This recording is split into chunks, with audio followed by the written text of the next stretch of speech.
bien, querido hermano y hermana en Cristo. Para este domingo 12 de septiembre, 24 del tiempo ordinario, vamos a escuchar el Evangelio tomado de San Marcos, capítulo 8, versículos 27 al 35. En aquel tiempo Jesús y sus discípulos se dirigieron a los poblados de Cesarea de Filipo.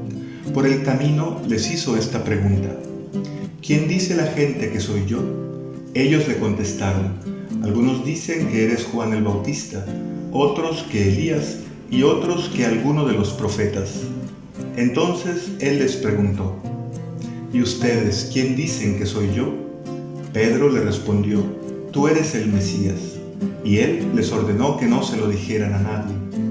Luego se puso a explicarles que era necesario que el Hijo del Hombre padeciera mucho, que fuera rechazado por los ancianos, los sumos sacerdotes y los escribas, que fuera entregado a la muerte y resucitara al tercer día. Todo esto lo dijo con entera claridad. Entonces Pedro se lo llevó aparte y trataba de disuadirlo. Jesús se volvió y, mirando a sus discípulos, reprendió a Pedro con estas palabras: apártate de mí, Satanás, porque tú no juzgas según Dios, sino según los hombres. Después llamó a la multitud y a sus discípulos y les dijo: el que quiera venir conmigo, que renuncie a sí mismo, que cargue con su cruz y que me siga. Pues el que quiera salvar su vida, la perderá, pero el que pierda su vida por mí y por el Evangelio, la salvará. Palabra del Señor. Gloria a ti, Señor Jesús. Este Evangelio que acabamos de escuchar es un momento muy importante en el Evangelio de San Marcos, la confesión de fe de Pedro en Jesús. Declararlo como Mesías marca como el inicio de una nueva etapa en el camino de Jesús. Recordemos que Jesús está enseñando a sus discípulos, está realizando muchas obras, muchos milagros, está dando a todo el pueblo, a sus discípulos, el mensaje de la palabra, y esto va provocando en los que lo escuchan, y en particular en los discípulos, una revelación. Si bien hay muchos que todavía no logran identificar, no logran decir quién es Jesús realmente, porque todavía lo están comparando con algún personaje del Antiguo Testamento, ahora es Pedro que por la revelación divina ha logrado descubrir la identidad propia de Jesús, que Él es el Mesías, el Cristo, el que habría de venir, el que estaban esperando. Pero esta es solo la mitad de la revelación, por así decirlo. Pedro ha comprendido, por la acción de Dios, que Jesús viene de parte de Dios, que es el que va a realizar la salvación. Pero ahora, en la segunda parte, con el anuncio de que Jesús tiene que sufrir mucho, los discípulos irán descubriendo qué es lo que significa para Dios salvar a los hombres, y esto pues no va a corresponder con la idea de Salvador que ellos tenían. Esta confesión de Pedro, Jesús no la rechaza, ciertamente Él es el Mesías, y ahora les va a mostrar claramente lo que significa rescatar a los hombres. Sabemos que los judíos de aquel tiempo esperaban un Salvador, pues sobre todo un Mesías político, alguien que los liberara solamente del dominio de los romanos, como una liberación social que afirmara la supremacía del pueblo de Dios sobre todos los demás. Pero Jesús va a mostrar en realidad en qué consiste su regalidad, es decir, cómo es que Dios reina y quiere reinar, quiere ser el rey de todos los hombres, ya no solamente del pueblo escogido. En esta segunda parte les enseñará pues el significado de la cruz como signo de fidelidad y de verdadero seguimiento del Señor. Y esta segunda parte pues va a ser también bastante complicada, bastante fuerte, para que los discípulos, los apóstoles, la acepten, la descubran y la abracen con su propia vida, porque significa abrazar el misterio de Jesús, que no se explica por razonamientos humanos, sino que solamente entrando en la dinámica del amor es como lograrán penetrar en ese gran misterio. Y yo creo que lo mismo debe suceder en nuestra vida, los que vamos siguiendo a Jesús. Hay un momento en el cual vamos profundizando en la identidad de Jesús, vamos descubriendo a través de sus palabras, a través de sus gestos, de sus obras, que Él es realmente el Hijo de Dios.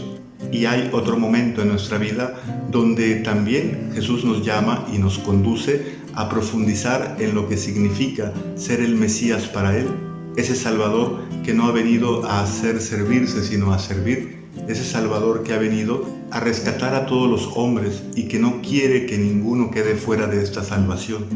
Y para ello los discípulos también deben aprender del ejemplo de Jesús, que la salvación no es algo que se impone, sino es algo que se ofrece, algo que se realiza solamente en aquellos que aceptan compartir con Cristo la cruz.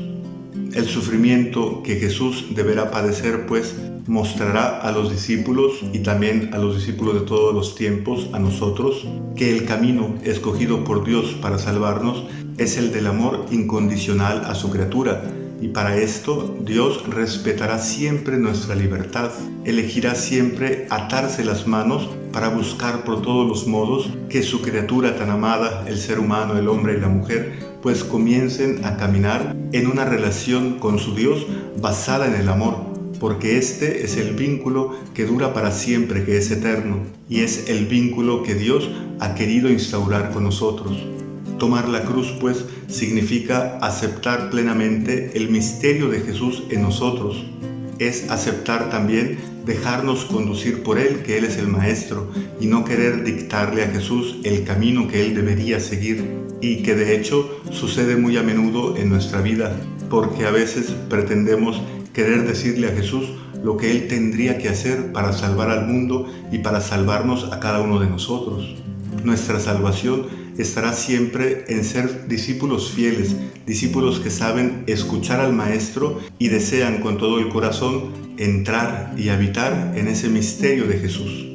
La Iglesia en nuestra actualidad, cada uno de nosotros los cristianos, debemos seguir este ejemplo, ser fieles a la voluntad de Dios sin cambiar nada del plan de salvación de la palabra de Dios y también ser fieles al amor a la humanidad y presentar la propuesta de Dios de salvación a través del amor a cada uno de los hombres de hoy, sin imponerles nada, sino más bien presentando con nuestra vida, con nuestro ejemplo y testimonio, que el camino de Jesús es el único, el verdadero y el que está lleno de felicidad y de plena realización humana, sin ocultar que también significa, como para Cristo, llevar la cruz, abrazar el pleno misterio de Jesús.